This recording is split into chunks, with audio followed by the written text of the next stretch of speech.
Hello friends, my name is Dr. Puru Dhawan, and in this video we will talk about how much fluid can be taken by a kidney failure patient. Because in a kidney failure patient, right amount of fluid is very important. Because if a patient of kidney failure take less amount of fluid, what will happen? The urine formation will drop, and as the urine formation drops, the creatinine which is getting excreted through urine will also decrease, which results in elevation of creatinine in your blood. So right amount of hydration in a kidney failure patient is very must. Second thing is that if a kidney failure patient take lots amount of fluid just to make more amount of urine, what will happen? This extra amount of fluid will accumulate in his body, that will cause edema, high blood pressure in that patient, which will cause multiple complication in kidney failure patient.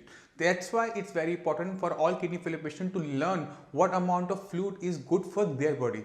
Because in all kidney failure patient, requirement of the fluid is different. Suppose a patient is living in hot climate, the requirement of water will be high. If the patient is living in a cold climate, the requirement of water will be low. If the patient has the occupation to speak a lot, the requirement of water will be high. So depending upon what kind of body they have, what kind of climate they live in, what kind of occupation they do, requirement of the fluid depends. So we have to learn how much water has to be taken depending upon their individual body.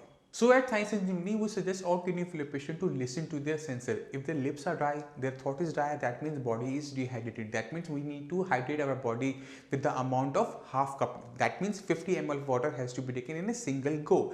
If we take small amount of water in multiple frequency, what will happen? There will be no logging of water inside your body. There will be no edema in your legs. There will be no extra accumulation of water, and it will also help you to hydrate. It will help the body to make urine formation, and this urine formation will help your body to excrete out all the waste material from your body. So right amount of hydration is very necessary in all kidney failure patient. It's very important.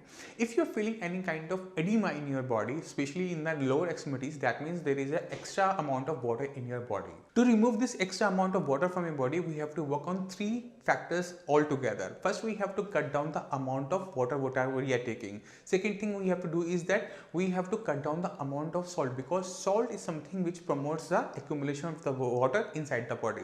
Third thing is that the amount of protein. If the protein is low, there will be accumulation of the fluid around your lower extremities. So we will work on all these three factors all together. We will cut down the amount of fluid, we will cut down the amount of salt.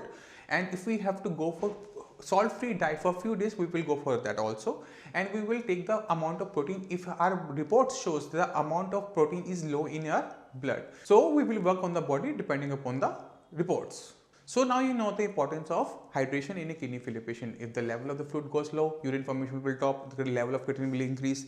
If the hydration is over, what will happen? It will cause edema in the body. So we have to keep the amount of fluid, right amount of fluid in the body. So always take small amount of fluid and keep the dehydration in check. If you have any kind of question regarding kidney failure, if you have any question regarding how much fluid can be taken, you can simply call our doctors on the number given below. You can also book an appointment with me on the same number. With this, allow me to say goodbye. See you in the next video.